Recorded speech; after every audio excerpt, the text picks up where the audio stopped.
1962년 늦가을 전라북도 깊숙한 산골 마을에는 서리가 내렸습니다.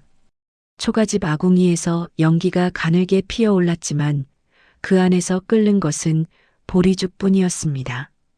6.25 전쟁이 끝난 지 몇 해가 지났어도 이 마을에는 여전히 배고픔이 자욱했습니다. 순옥은 그의 14살이었습니다. 학교는 작년에 그만뒀습니다. 오남매의 맏이었던 그녀는 동생들이 밥 한 술이라도 더 먹을 수 있도록 밭으로 나가야 했습니다. 가랑비가 내리는 날에도 햇볕이 따가운 날에도 순옥은 호미를 들고 밭고랑 사이를 오갔습니다. 순옥아, 너 이리 와봐라. 그날 저녁 아버지가 방에서 순옥을 불렀습니다. 아버지는 벽에 기대앉아 막걸리 사발을 기울이고 있었습니다. 방 한구석에는 어머니가 앉아 계셨습니다.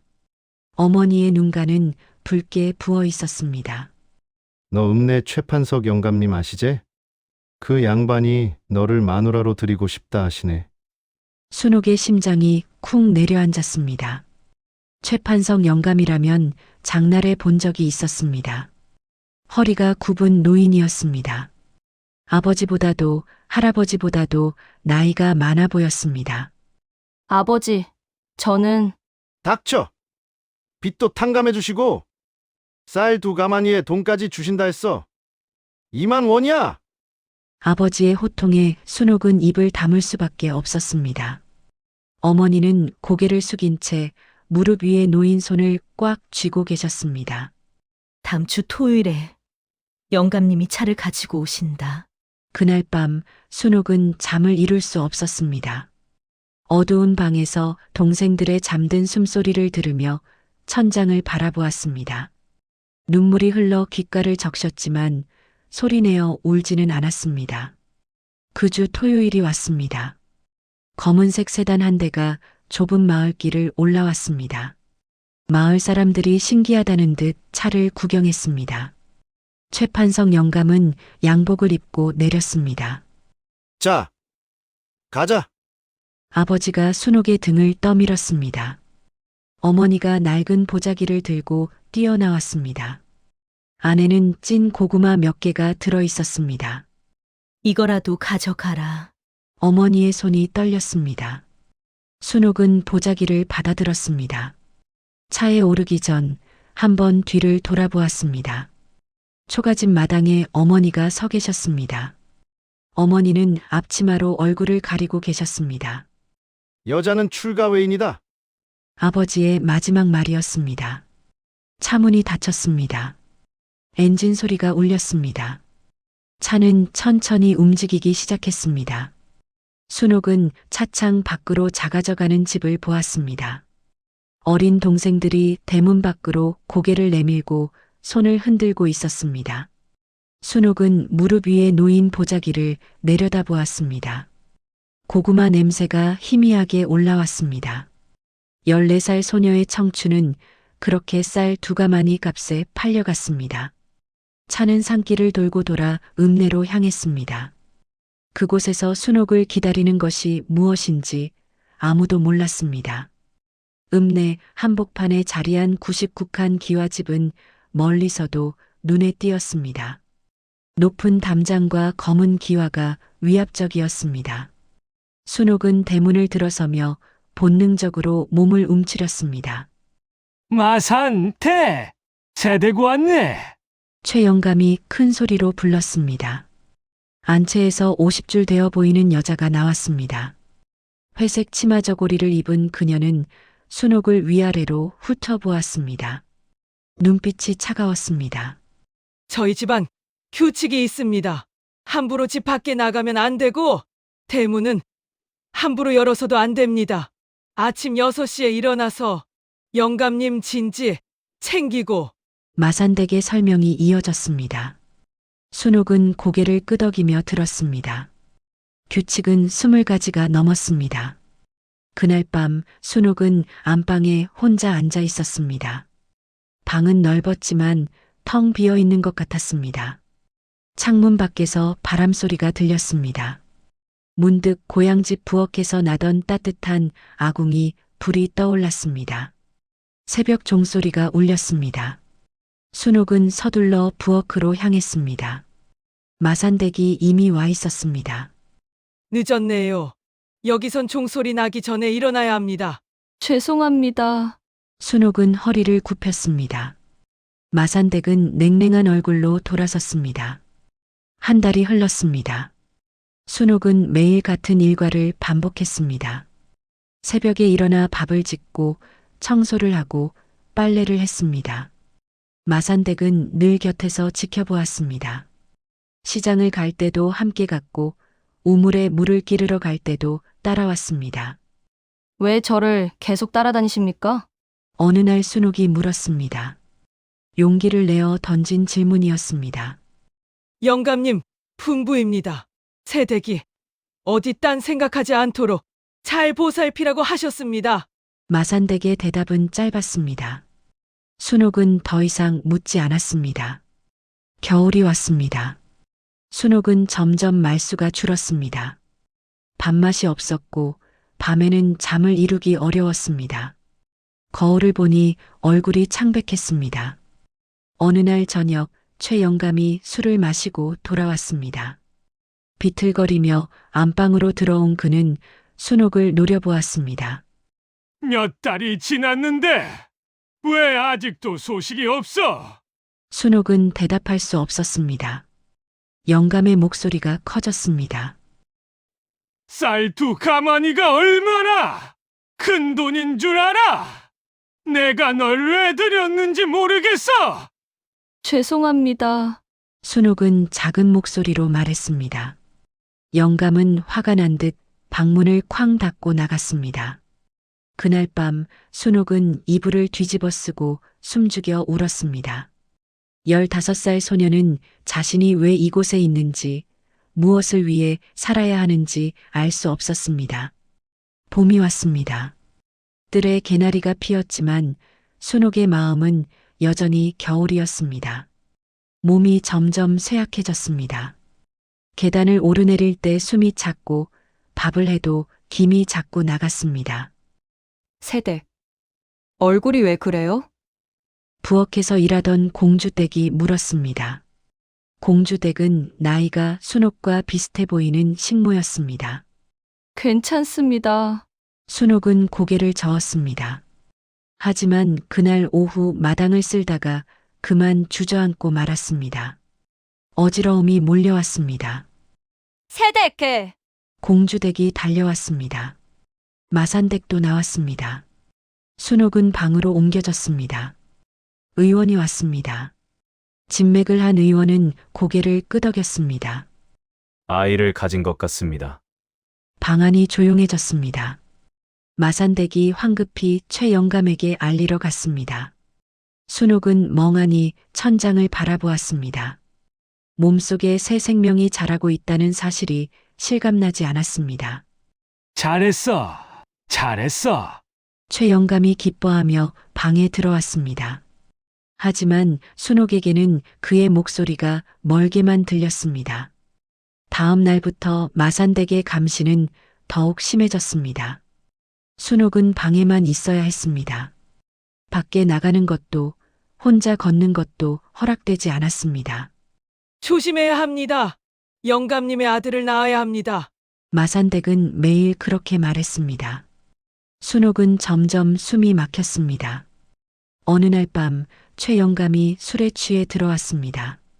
그는 비틀거리며 순옥에게 다가왔습니다. 조심하세요! 순옥이 소리쳤지만 영감은 듣지 않았습니다. 그의 발이 순옥의 배를 스쳤습니다. 순간 예리한 통증이 몰려왔습니다. 아! 순옥은 배를 움켜쥐고 쓰러졌습니다. 따뜻한 액체가 다리를 타고 흘렀습니다. 공주댁의 비명소리가 들렸습니다. 순옥의 의식이 흐려졌습니다. 눈을 떴을 때는 사흘이 지난 뒤였습니다. 방은 고요했습니다. 순옥은 자신의 배에 손을 얹었습니다. 평평했습니다. 아이는 없었습니다. 칠칠 맞은 년. 문 밖에서 최 영감의 중얼거림이 들렸습니다. 순옥은 천장을 바라보았습니다. 눈물이 흘렀지만 소리는 나지 않았습니다. 그날 밤 순옥은 결심했습니다. 이대로 있다가는 죽을 것이라고. 뒷산에 묻힌 전처처럼 아무도 기억하지 못할 무덤 하나로 끝날 것이라고. 그녀는 창문 밖 달을 보았습니다. 달은 차갑게 빛나고 있었습니다. 순옥은 처음으로 탈출을 생각했습니다. 유산 이후 순옥은 더욱 철저히 감시받았습니다. 방문은 밖에서 잠겼고 식사는 마산댁이 직접 가져다 주었습니다. 순옥은 하루 종일 방 안에 갇혀 지냈습니다. 다시 아이를 가질 때까지는 조심해야 합니다. 마산댁의 말이었습니다. 순옥은 대답하지 않았습니다. 창문 틈으로 보이는 하늘만 하염없이 바라보았습니다. 여름이 다가왔습니다. 장마철이 시작되었습니다. 빗소리가 밤낮으로 이어졌습니다. 순옥은 점점 말라갔습니다. 밥을 먹어도 살이 붙지 않았고 잠을 자도 피로가 풀리지 않았습니다. 어느 날 밤 빗소리 사이로 작은 소리가 들렸습니다. 돌멩이가 창문에 부딪히는 소리였습니다. 순옥은 조심스럽게 창문을 열었습니다. 어둠 속에 사람 그림자가 보였습니다. 순옥아, 나다 오빠다. 친정 오빠 철수였습니다. 순옥은 숨이 멎는 줄 알았습니다. 오빠는 담장을 넘어와 창문 아래 웅크리고 있었습니다. 오빠, 순옥의 목소리가 떨렸습니다. 오빠는 빗물에 흠뻑 젖어 있었습니다. 동생들한테 들었다. 내가 여기서 고생한다고. 내가 늦게 와서 미안하다. 오빠의 목소리도 떨렸습니다. 순옥은 눈물을 참았습니다. 괜찮아요. 오빠 여기 오시면 안 돼요, 들키면. 서울 가라, 고모네 주소다. 오빠가 작은 종이 쪽지를 창문 안으로 밀어 넣었습니다. 순옥은 떨리는 손으로 받았습니다. 너는 똑똑하니까 서울 가면 살 길이 있어. 여기서 죽지 마라. 약속해. 오빠, 약속해. 오빠의 목소리가 간절했습니다. 순옥은 고개를 끄덕였습니다. 오빠는 다시 담장을 넘어 어둠 속으로 사라졌습니다. 빗소리만 남았습니다. 순옥은 쪽지를 가슴에 품었습니다. 작은 희망이 싹 텄습니다. 하지만 방법이 없었습니다. 방문은 잠겨 있고 마산댁은 늘 감시했습니다. 돈도 없었고 갈 곳도 몰랐습니다. 며칠이 지났습니다. 순옥은 계속 생각했습니다. 탈출할 방법을 찾았습니다. 하지만 모든 시도는 머릿속에서만 맴돌았습니다. 어느 날 저녁 공주댁이 저녁 식사를 가져왔습니다. 마산댁이 잠깐 자리를 비운 사이였습니다. 공주댁은 문 앞에서 주위를 살폈습니다. 새댁, 나가고 싶으시죠? 공주댁이 작은 목소리로 물었습니다. 순옥은 놀라 고개를 들었습니다. 왜 그러세요? 저도 여기서 도망치고 싶어요. 근데 혼자는 못 가겠어요. 공주댁의 눈이 촉촉이 젖어 있었습니다. 순옥은 처음으로 다른 사람도 자신처럼 고통받고 있다는 것을 알았습니다. 같이 갈 수 있을까요? 순옥이 물었습니다. 공주댁은 고개를 끄덕였습니다. 다음 주에 영감님이 지방 수금하러 사흘 집을 비우신대요. 그때를 노려야 해요. 마산댁은요? 제 동생이 읍내에서 채소 장사를 해요. 그 트럭을 얻어 탈 수 있어요. 새벽에 출발하면 마산댁도 모를 거예요. 공주댁이 빠르게 설명했습니다. 순옥은 가슴이 두근거렸습니다. 희망과 두려움이 동시에 밀려왔습니다. 돈이 필요해요. 순옥이 말했습니다. 공주댁은 잠시 생각하더니 고개를 끄덕였습니다. 영감님 서재에 비상금이 있어요, 서랍 안에. 훔치는 건가요? 우리 품삯이에요, 새댁도. 저도 한 푼 못 받았잖아요. 공주댁의 말에 순옥은 입술을 깨물었습니다. 도둑질은 죄였습니다. 하지만 여기 남는 것도 죽음이었습니다. 일주일이 지났습니다. 최 영감이 떠났습니다. 순옥과 공주댁은 계획을 세웠습니다. 밤마다 작은 목소리로 이야기를 나눴습니다. 새댁은 서울로 가세요. 저는 부산으로 갈 거예요. 혼자 가는 건가요? 네, 그게 더 안전해요. 둘이 같이 가면 눈에 띄잖아요. 공주댁의 말이 맞았습니다. 순옥은 고개를 끄덕였습니다. 드디어 그날이 왔습니다. 1963년 2월, 폭우가 쏟아지는 밤이었습니다. 천둥 소리가 기와집을 흔들었습니다. 순옥은 이불 속에 누워 있었습니다. 심장이 터질 듯 뛰었습니다. 자정이 지났습니다. 공주댁이 조용히 문을 열었습니다. 순옥은 일어났습니다. 두 사람은 말없이 복도를 지나갔습니다. 마산댁의 방에서 코 고는 소리가 들렸습니다. 서재 문이 열렸습니다. 순옥은 서랍을 열었습니다. 손이 떨렸습니다. 돈뭉치가 보였습니다. 순옥은 절반만 가져갔습니다. 그리고 예물로 받은 금가락지를 꺼내 품에 넣었습니다. 가요. 공주댁이 속삭였습니다. 두 사람은 뒷문으로 향했습니다.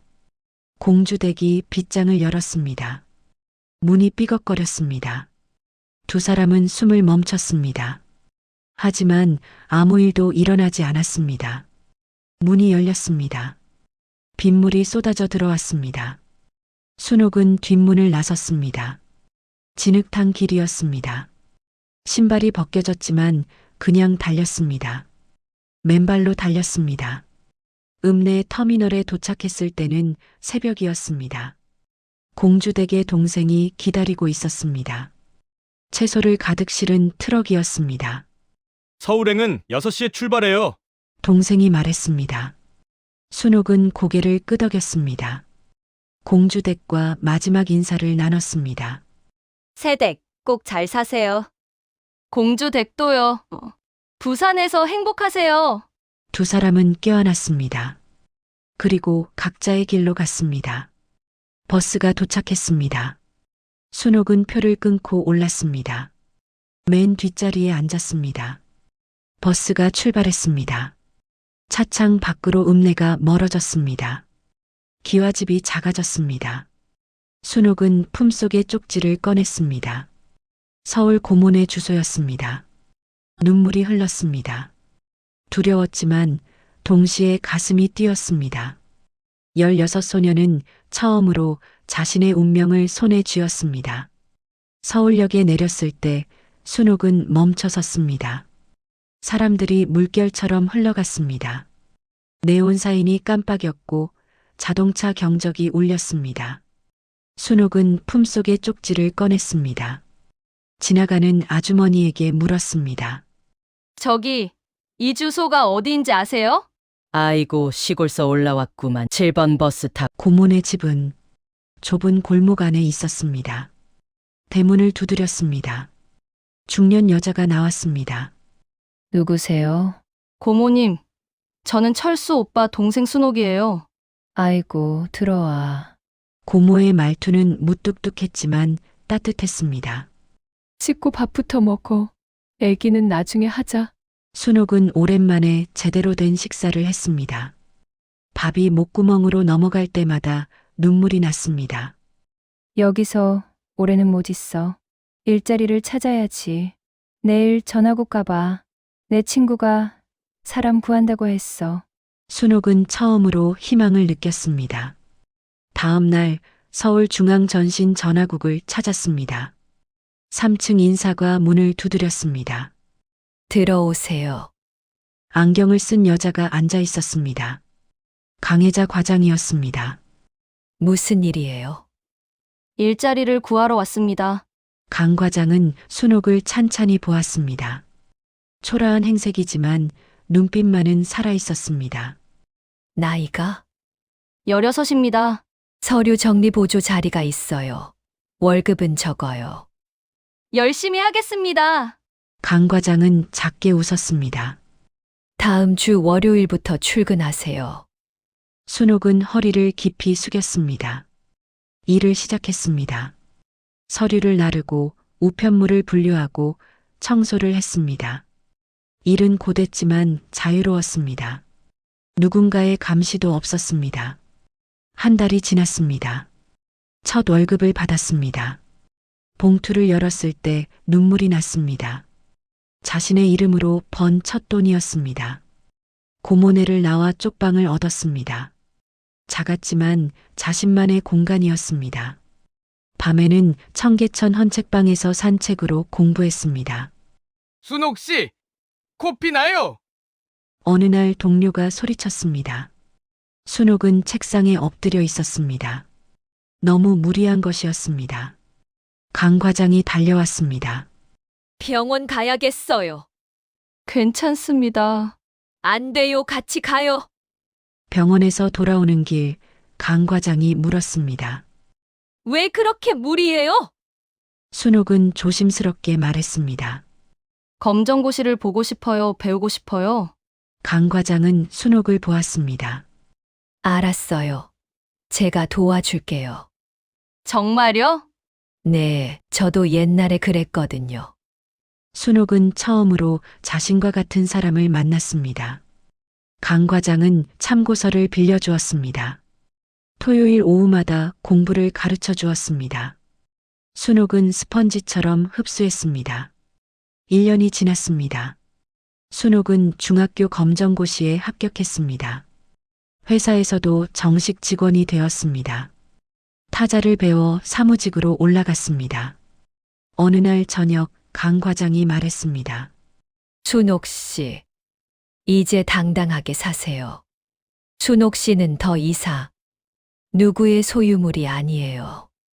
순옥은 처음으로 자신의 과거를 말했습니다. 최영감의 집, 도망친 이야기를 했습니다. 잘했어요. 도망친 게 아니에요. 살기 위해 선택한 거예요. 그날 밤 순옥은 쪽방 창문으로 서울의 달을 보았습니다. 달은 밝게 빛났습니다. 순옥은 처음으로 미래를 꿈꾸었습니다. 나는 살아남았다. 그리고 계속 살아갈 것이다. 순옥은 작은 목소리로 중얼거렸습니다. 그녀의 눈에는 더 이상 두려움이 없었습니다. 희망이 있었습니다. 1968년 봄, 순옥은 고등학교 검정고시에 합격했습니다. 22살이었습니다. 전화국에서는 과장 승진을 앞두고 있었습니다. 어느 날 친정 동생 명자에게서 편지가 왔습니다. 순옥은 떨리는 손으로 봉투를 뜯었습니다. 언니, 아버지가 작년에 돌아가셨어. 그리고 최영감도 돌아가셨대, 체면 때문에. 언니와의 결혼은 없던 일로 했다고 해. 순옥은 편지를 내려놓았습니다. 자유, 완전한 자유였습니다. 눈물이 났지만 미움은 없었습니다. 세월이 흘렀습니다. 순옥은 야간대학에 진학했습니다. 31살이 되던 해 수학 시간에 옆자리 남자가 물었습니다. 이 문제 어떻게 푸는지 아세요? 고등학교 교사 민상훈이었습니다. 순옥은 조심스럽게 설명했습니다. 감사합니다. 커피 한 잔 사도 될까요? 순옥은 망설였습니다. 하지만 그의 눈빛은 따뜻했습니다. 네. 좋아요. 천천히 가까워졌습니다. 1년 후 순옥은 자신의 과거를 말했습니다. 민상훈은 조용히 들었습니다. 힘들었겠어요. 비난도 동정도 아니었습니다. 그저 이해였습니다. 이제 괜찮아요. 순옥이 답했습니다. 1974년 가을 두 사람은 결혼했습니다. 강 과장님이 주례를 섰습니다. 친정 동생 명자가 언니를 꼭 안았습니다. 언니, 행복해. 응, 고마워. 이듬해 봄딸 지영이가 태어났습니다. 순옥은 아이를 안고 맹세했습니다. 너에게는 가난과 무지를 물려주지 않을 거야. 세월이 흘렀습니다.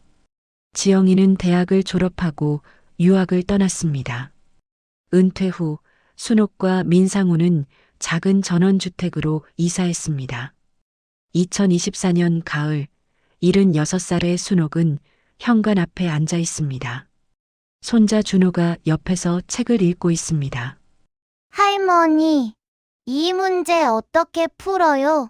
순옥은 웃으며 답합니다. 이렇게 하는 거야. 하나씩. 차근차근. 준호는 고개를 끄덕입니다. 순옥은 손자를 바라봅니다. 자신의 14살과는 너무나 다른 14살입니다. 할머니, 옛날 이야기 해줄래요?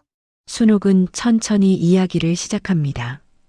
가난했던 시절, 힘들었지만 포기하지 않았던 이야기를 합니다. 할머니, 무섭지 않았어요? 무서웠지.